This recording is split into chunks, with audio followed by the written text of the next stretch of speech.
That's a hummingbird. So excited. Let's check out my garden right now. We are in late August. I wanted to show you all this little corner of my front yard. Obviously, we have this beautiful creeping Jenny Calibrachoa zinnia combo, as well as some coleus in the back. So that's gorgeous right there. But beyond that, in front of this window, this is like my favorite sitting area. In front of that, we've got aster, butterfly bush, my delphinium, and I believe some other annual along the window there. I do need to get an actual window box. That's definitely on my list of fun gardening gifts that I'm going to be putting on that wish list in time for Christmas. But that hummingbird I saw just made a beeline, a hummingbird line, right, to that butterfly bush. The bloom's on there. And that is exactly why I put that there, because I was hoping for butterflies and to just spot them out the window, and hummingbirds. This hummingbird that I've seen, I don't know how many we have, but just like last year, I was hoping to have a sighting, and just in the last week, I've had a sighting. It's a little bitty hummingbird, so it's a very small one, but it is just beautiful, and when I see it, I melt. I just absolutely love it. So I highly recommend a strategic placement of your hummingbird and butterfly attracting blooms, because then you get a little bit of a show and you don't even have to move off your couch. It's a lovely thing. And let's just pause for a moment to talk about plant pests. This is a baddie. This is on my purple mist flower, which is a beautiful native plant. This is a moth that you don't want to see. I'm finding all this information out, by the way, of course, via an app. So I'm snapping a picture or video, and then I'm entering it into this app, and it's telling me if it's beneficial to plants or harmful. This one's supposed to be beneficial to plants. Not by looking at it, you would not think. This big caterpillar guy is not good for the tomato plants, but the little white things, they're larvae of a wasp, and they're apparently very good, although this is pretty creepy and disgusting. We're keeping with that theme with the next pest, which is a big old wasp that apparently eats cicadas or kills them. Yikes. Here's something else spotted in my garden that's beautiful. This is a black swallowtail butterfly. Love that. Very beneficial to plants, a good pollinator. And then we have another type of butterfly. I'll have to look that one up and report back. This is on my sea holly orangium plant. Check out that beauty. I love it.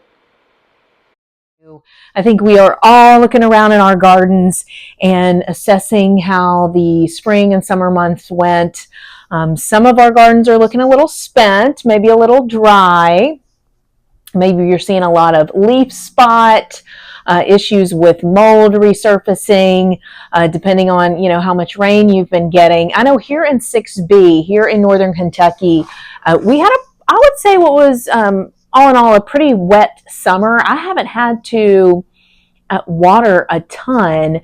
Now, I haven't, been planting a lot of new plant starts out in the summer months, and, give or take, a couple of odd heat waves when I did have to get out there and water, every few days. But all in all, Mother Nature's pretty much taking care of things for me for the most part. So at this phase here in, almost the end of August. I can't believe we're already almost there. I am doing a lot of seed harvesting. So I've got a collection here of some dried plants, some flowers. I've got some dried yarrow. I always have a hard time saying that word. I've got some zinnia that I've let go to seed. I also have some purple coneflower seeds that I recently harvested. And I wanted to show you all what I was using to keep my seeds that have been collected in. I'm just using these jewelry storage bags. I bought these at, I believe it was Hobby Lobby, $1.79. There are 150 of these little baggies that you can put your seeds in. So I believe both of these are zinnia seeds here.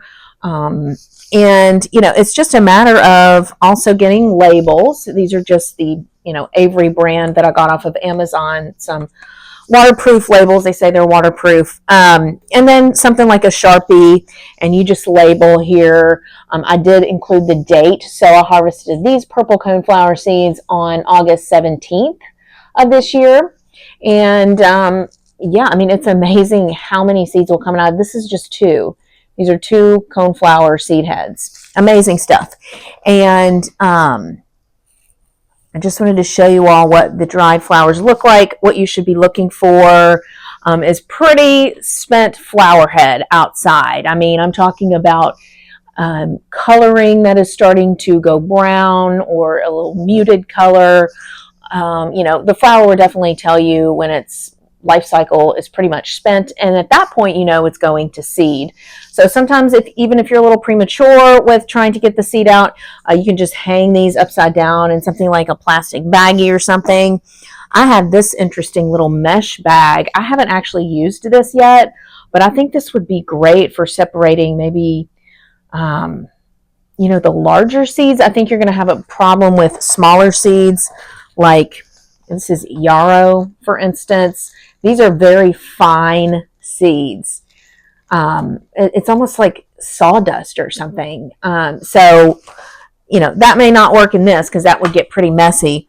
But if you have mesh bags, that would be good for, you know, just letting those dry out in a week or two or so, depending on, you know, where that flower head's at in its life cycle, and then just shaking the bag. I've been taking the yarrow, and you definitely want to do this in a baggie or some type of you know, container where you can catch the seed, because this stuff can get pretty messy. But this is yarrow, and it's all brown. It was bright yellow. This is the moonshine yarrow. Is native, by the way, to the U.S.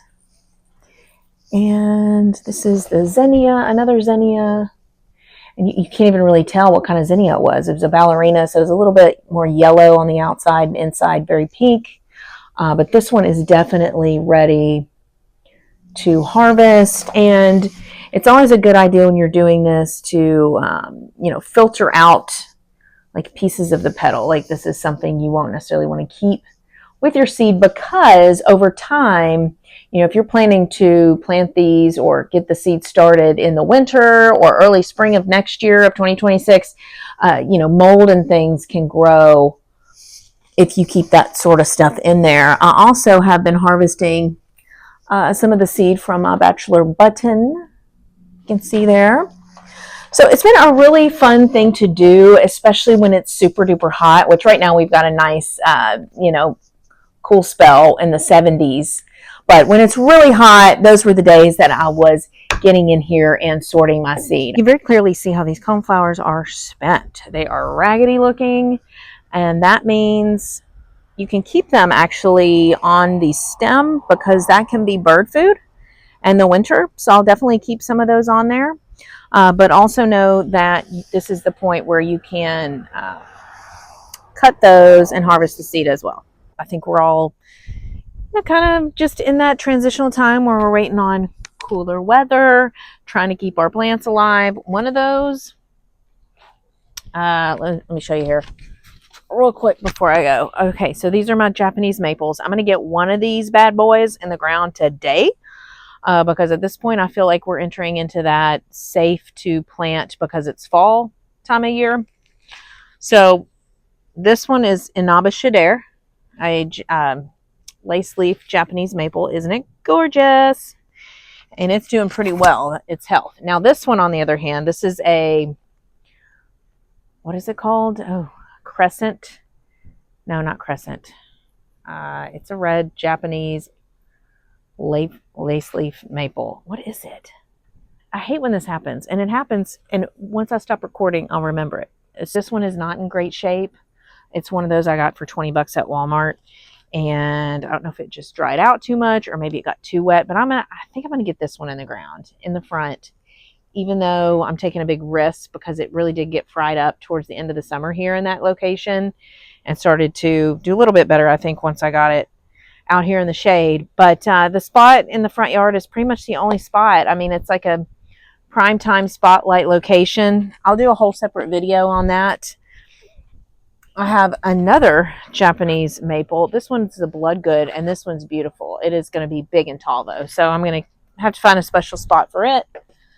But yeah, so that's going to be probably my next video, is talking about the Japanese maple, because I am feeling motivated to get that in the ground today. I've only got about an hour or so of free time, so I'm going to try to do that. Be looking forward to that next video. See you guys later.